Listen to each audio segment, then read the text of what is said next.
রাজবাড়ির গণ্ডি ছাড়িয়ে ভোটের ময়দানে কৃষ্ণনগরের রাজমাতা অমৃতা রায়, তার বিপক্ষে রয়েছেন তৃণমূল প্রার্থী মহুয়া মৈত্র। প্রচারে বেরিয়ে দুজনেই পৌঁছে যাচ্ছেন জনতার মাঝে।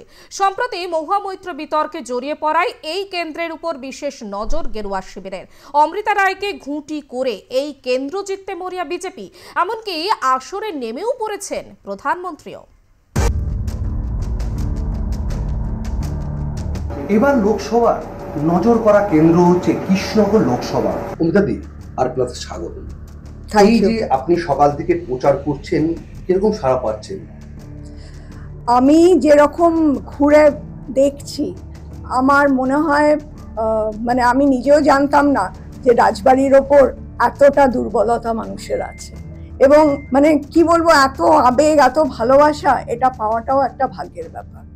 আর সব থেকে বড় জিনিস যেটা, সবাই এসে আমার সঙ্গে সেলফি তুলছে আর মানে অনেক গোপন কথাও বলছে। এটা মানে তাদের আশ্বাসটা আমার উপর আছে। আপনি জেতার পরে কি কি উন্নয়ন করবেন? যেটা অবধি পৌঁছই আগে, তারপরে আমি নিশ্চয়ই আমার যেটা প্রধানমন্ত্রী বলেছেন 100 দিনের কাজ অলরেডি সেট করে রাখার কথা, সেগুলো আমার মাথায় আছে। একটা একটা করে ফরম্যাট করে সব নেতৃত্বের সঙ্গে বসবো, তারপরে আমি নিশ্চয়ই সেটা আগে বলবো।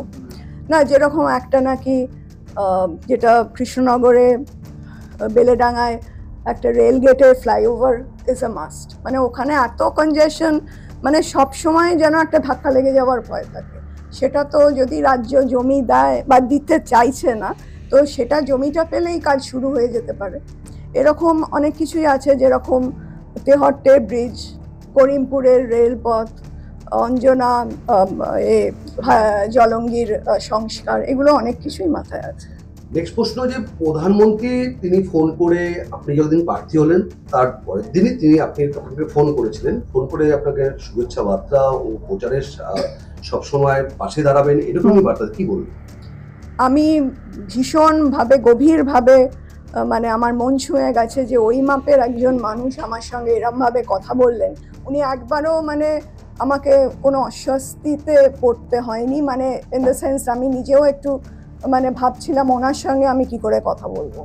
তো ওনাকে আমি খুব রেসপেক্ট করি, তো সেই জন্য আমি মনে মনে ভাবছিলাম যে উনি কি বলবেন, কি কথা বলবো, but he really created a comfort zone for me and it was wonderful talking to him. জেতাবাদী কতটুকু আশাবাদ সেটা সময় বলবে, আরো খানিকটা প্রচার করলে আমি বুঝতে পারবো।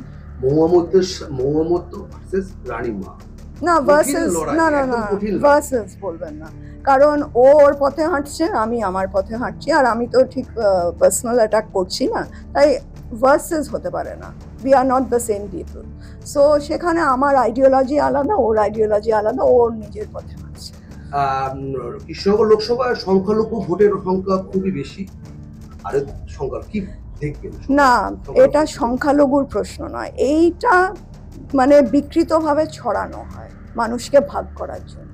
এই হিন্দু, এটা ঠিক নয়। মানুষ কিন্তু তাদের ন্যায্য অধিকার চায়, এটা মানে সেইভাবে বললে হবে না, এটা অনেক বিস্তারিত ব্যাখ্যা আছে, কিন্তু আমি শর্টে বললাম এটা জাস্ট মানুষকে ভাগ করে দেওয়ার চিন্তাধারা, আর কিছু না। ক্যামেরায় আদিত্য ভট্টাচার্যের সাথে বিশ্বজিৎ দেবনাথ, আর প্লাস নিউজ।